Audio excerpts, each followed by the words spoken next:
Hmm. Hmm. Hmm. Huh? Oh, it's nothing.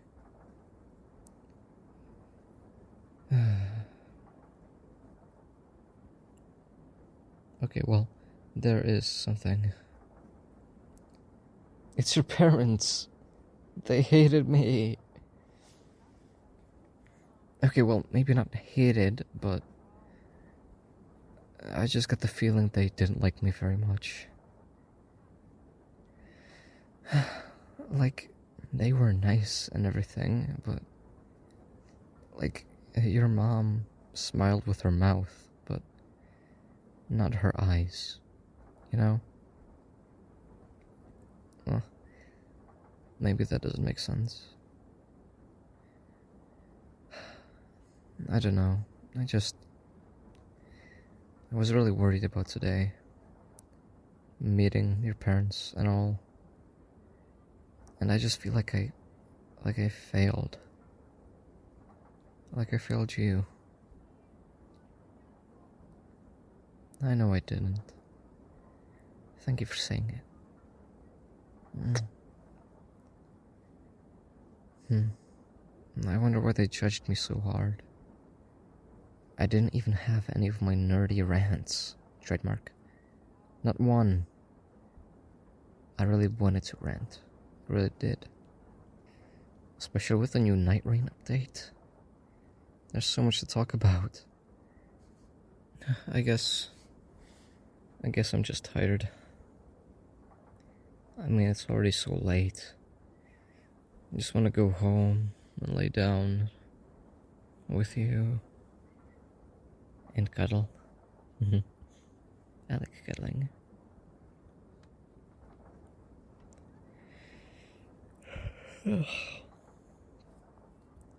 I'm really glad that this train is so empty. I hate when public transport is so full. Especially on, like, trams, where we're squished like sardines. So uncomfortable. It's very peaceful here, like this. Just us two in this cart. No other freaking people. I like it a lot. I mean, the nighttime ambience, the quiet train sounds, and just you and me and no stupid parents. Sorry. Your parents aren't stupid. I didn't mean that. Sorry, I got carried away. Huh? You know something that will cheer me up? Really? What? Are you serious? You want to hear me rant about Elden Ring? Oh my gosh, I just realized I haven't even talked to you about Nightreign at all yet. Ever since it came out. Damn it, what's wrong with me? I need to tell you about everything. I've been itching to tell you. Like, really, actually. Yes, I'm so excited. I can't wait to tell you. There's so many amazing new features and stuff. I can't believe I haven't told you yet. I'm so glad you asked. I really want to tell you. Okay, I'll start. Okay. Where to start? So, Nightreign is like a sort of spin-off thingy based around the lore and the world of Elden Ring, which is like a different timeline, I think. Like after the Shattering. And basically it's mainly a multiplayer focused game where you match up with two other players, and go on around 45-minute expeditions to beat the final boss of that expedition. There are 8 final bosses, or well, Yeah. But recently, they added a super powered up version of some of the bosses. I mean, it's super hard, but fun. So I've just been playing a lot, and I like playing so much. I usually don't like playing multiplayer games because I'm scared of letting people down, but in Nightreign I don't feel that way at all. It just feels nice to play. Strangely different, like people don't judge me much. But I guess I can't know what the other players are thinking. I just mean that it feels less judgmental than like Valorant or Rocket League or whatever people play. So, in the game, you get to choose from 8 Nightfarers, who are the characters you play as. So there's Wilder, the strength/dexterity main character guy who is on the cover of the box art. And actually he's super fun to play as because he has this grappling hook where he can like maneuver in really cool ways, and you can combine it with great sword attacks and combos and stuff. It's cool. Makes you feel like Spider-Man. And his ultimate ability is this tactical explosion nuke thing, which is so cool. And it reminds me of the stake driver from Armored Core, which is another game, but anyway, there's also the Guardian character who fights with a halberd and uses great shields. I like playing as him a lot because he's a bird, literally. And his ultimate ability makes him fly and also make like a tactical nuke explosion. There's also Duchess, who is this rogue-esque lady who can go invisible and uses daggers and has like time abilities where she can reprise events and deal double damage to enemies. Actually, she reminds me of Lady Maria from Bloodborne, and you know how much I love Bloodborne. Then also Recluse. She's like the witch sorceress character, and she has big booba, but that's not important. She uses magic, and she combines magical elements to make new spells. Like, for example, lightning, fire, and magic elements together can make this giant nuke. Wait, there's a lot of nukes in this game. Anyway, then Iron Eye. He uses bows, and he's a very good solo character, I hear. And actually people really like him because he has a super attractive voice. I like his design because his armor is like iron leaf green pattern, which looks like camouflage, and it's like super cool. Also, this is the first time the developers from Software really worked on the bow combat, because in previous games it wasn't very developed. Well, to be honest, it was barely a feature. But in this game it's actually super fun and awesome, finally. And mainly it's balanced, which is good. Then there's Raider, or Rider, or however you say it, and he's the pure strength man who uses colossal weapons and punches dragons and stuff. And his backstory is that he was a sailor, captain, ruler of the seas, and he explored the West Seas. Actually, all the characters have cool backstories like that. You know what, I'll explain it later, okay? So then there's a Executor. Or Executor? Again, it's hard to say these names. He's this silent, strong samurai whose flesh melded with some cursed armor. Also, he has a cursed sword that can deflect anything.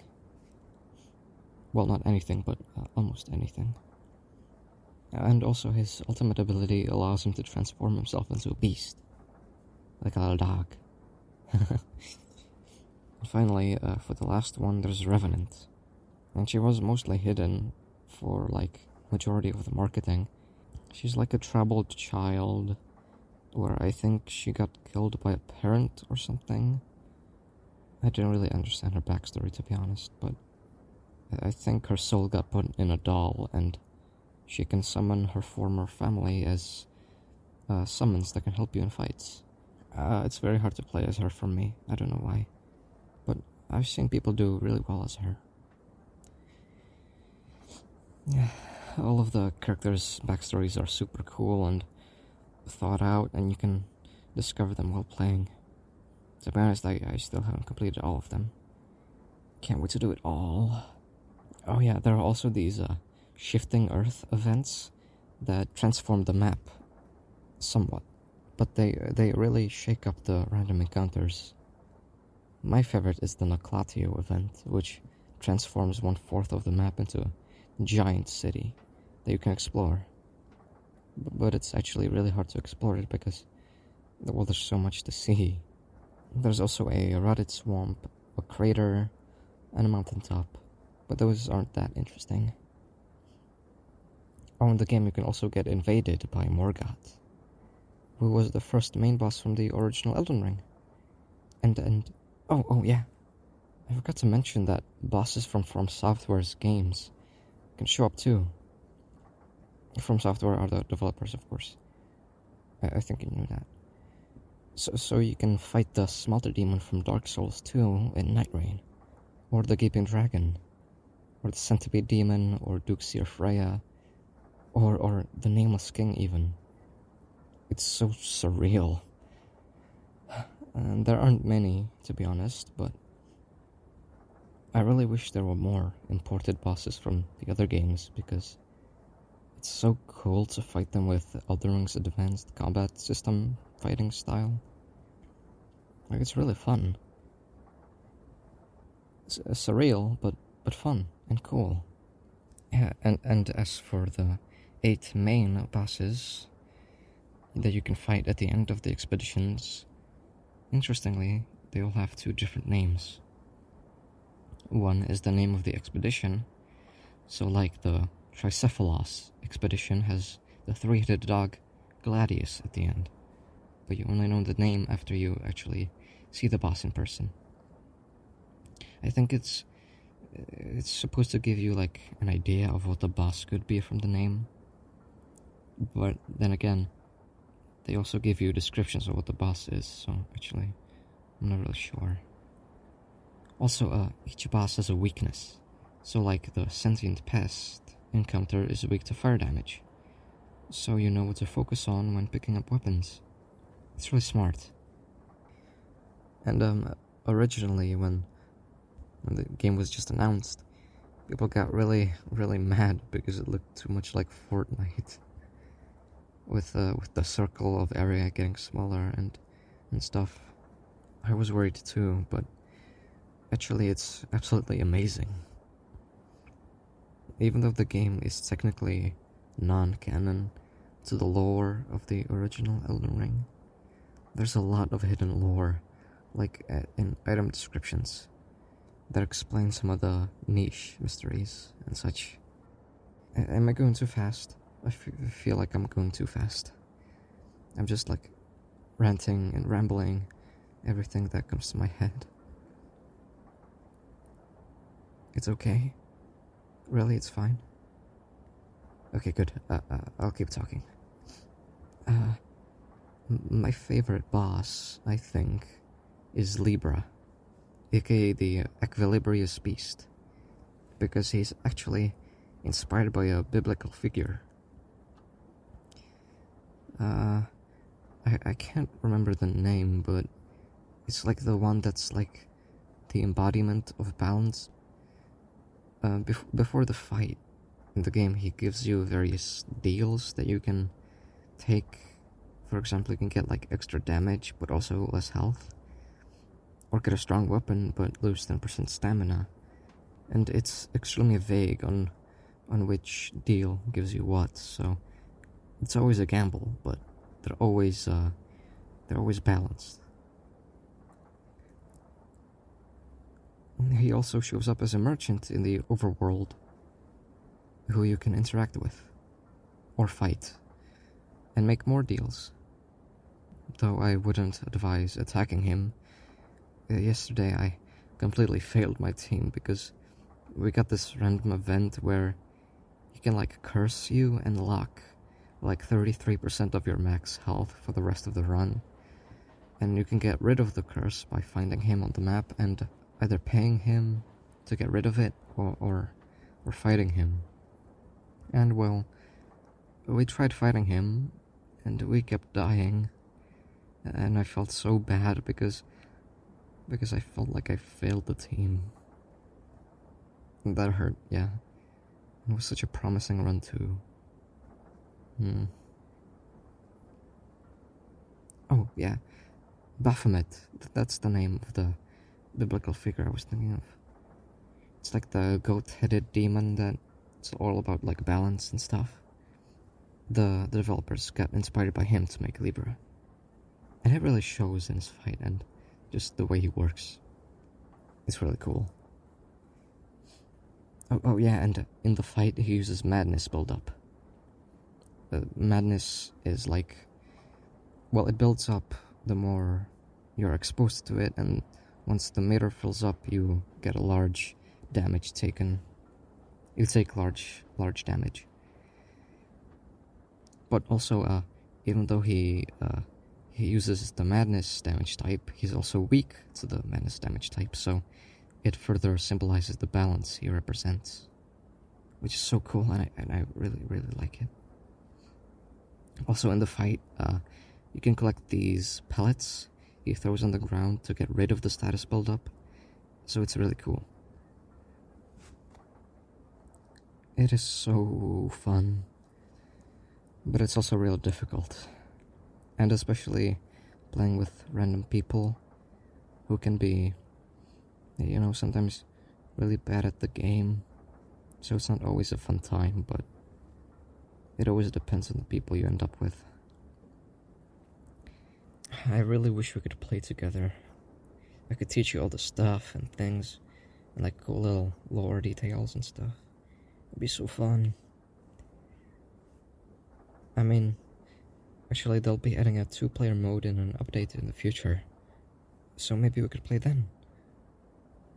There's still a lot of things they want to add to the game. I've been keeping up with the news very often. I also, generally, when playing these kinds of multiplayer games, I don't enjoy being the sort of the leader, but when playing Nightreign, I kind of sort of become the de facto leader, and honestly, I kind of like it. My teammates are usually just bumbling around and super indecisive, so I usually just ping a location where I'd like to go, and then we do. Oh yeah, and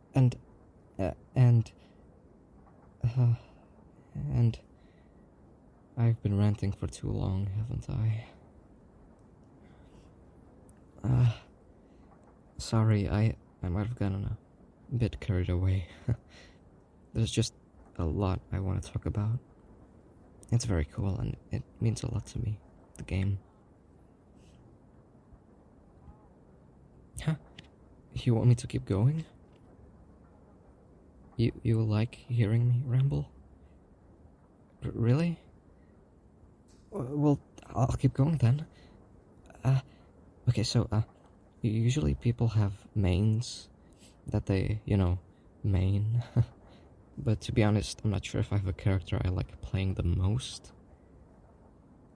But I really like playing as the Guardian because of this shield mechanic where you can block really big damage.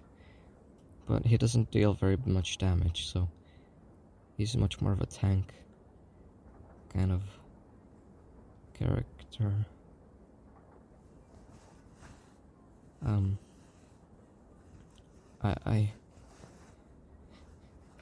I also like playing as Wilder because if you get good relics on him, you can sort of build around the fire damage type he deals. Also, Iron Eye and Executor are fun because they have kind of